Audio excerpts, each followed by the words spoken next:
Oh, that's a massive shot. Saddam Hussein are going short into Mahmud Haq. बिस्मिल्लाहिर्रहमानिर्रहीम। ये मेरी पहली video है यूट्यूब चैनल पे।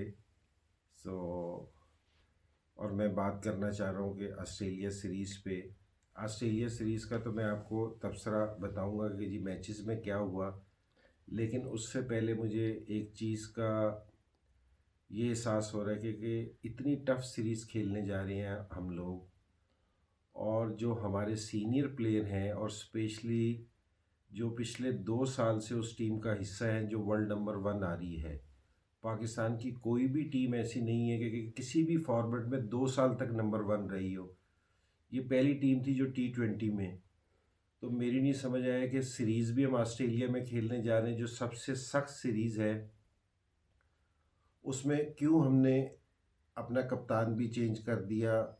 शोएब मलिक और हफीज़ जो हमारे 2 सीनियर प्लेयर्स थे उनको भी हटा दिया। सरफराज का तो मैं ये कहूँगा कि जी पिछले 2 साल से वो T20 जो है हमारी क्रिकेट उसमें चैम्पियन है और वो कप्तान है। 37 मैचेस में से मेरे ख्याल में उसने 29 या 30 मैचेस जीते हैं, तो ये ख़ुद एक रिकॉर्ड है। तो उसको कप्तानी से हटाना इतनी टफ़ सीरीज़ में एक मुश्किल डिसीजन था, और बाबर आजम को देना कि वो बिल्कुल नया कप्तान है। मुझे तो हिस्ट्री में, पाकिस्तान की हिस्ट्री में पहली दफ़ा लगा है कि ऑस्ट्रेलिया कोई टीम जा रही है और कोई नया कप्तान हम भेज रहे हैं कि जी नई टीम के साथ। एक तो ये वाली चीज़, और हफीज़ और मलिक हमारे 2 मेन प्लेयर हैं, सीनियर प्लेयर हैं, जो जूनियर्स दूसरे लड़के थे उनको भी गाइड करते थे, जिनको एक्सपीरियंस था ऑस्ट्रेलिया का। और T20 का पूरी दुनिया में वो लीग खेल रहे हैं, उनको सबसे ज़्यादा एक्सपीरियंस है, तो उनको हमने ड्रॉप किया। तो ये एक मेरे लिए अजीब सी चीज़ लगी मुझे कि ये इस तरह क्यों कर रहे हैं। और दूसरे नए लड़कों के लिए भी ये वाली चीज़ मुश्किल है कि आप बिल्कुल टफ़ कंडीशंस में जाके आप उनका डेब्यू करवाएं, स्पेशली बैट्समैनों के लिए भी तो बहुत मुश्किल चीज़ है कि जी ऑस्ट्रेलिया की पिचेस में जाके एकदम एडजस्ट हो जाए। बड़ा मुश्किल सी चीज़ है, और बॉलर्स के लिए भी इतना आसान नहीं है कि वहाँ की पिचेस डिफरेंट हैं, लाइन लेंथ डिफरेंट आपको करनी पड़ती है। तो मेरा ये ख्याल है कि अगर T20 वर्ल्ड कप तक अगर हम अपना जो स्क्वाड हमारा पहले बना हुआ था, जिसमें से लग रहा था कि जी हमारी टीम खेलती है और जीत भी रही है, अब मुझे ऐसा लगा, मैं रिजल्ट्स के अलावा बात कर रहा हूँ, क्योंकि जी मुझे ऐसा लग रहा है कि जिस तरह हमारी टीम एज ए यूनिट नहीं खेल रही, टीम नहीं खेल रही, सारे लड़के अपने इंडिविजुअल परफॉर्मेंस देने के चक्कर में खेल रहे हैं कि मेरा स्कोर हो जाए तो ठीक है।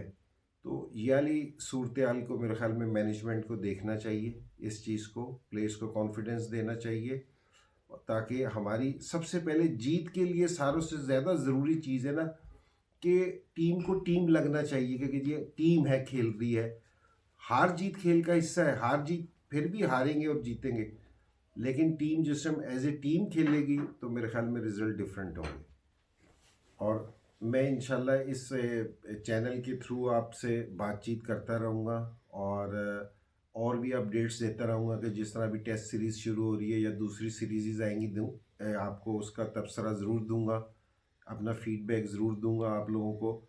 और अगर किसी ने मेरे से कोई सवाल करना हो, किसी ने कोई चीज़ पूछनी हो कि भाई इस सीरीज़ में क्या होना चाहिए था, या जिस तरह किसी का भी कोई भी सवाल हो, तो मैं उसका जवाब देने के लिए बिल्कुल इस चैनल पे मौजूद हूँ। तो आप किसी भी टाइम मेरे से यह चीज़ कर सकते हैं। Oh, that's a massive shot. Saddam Hussein are going short into Mahmud Haq.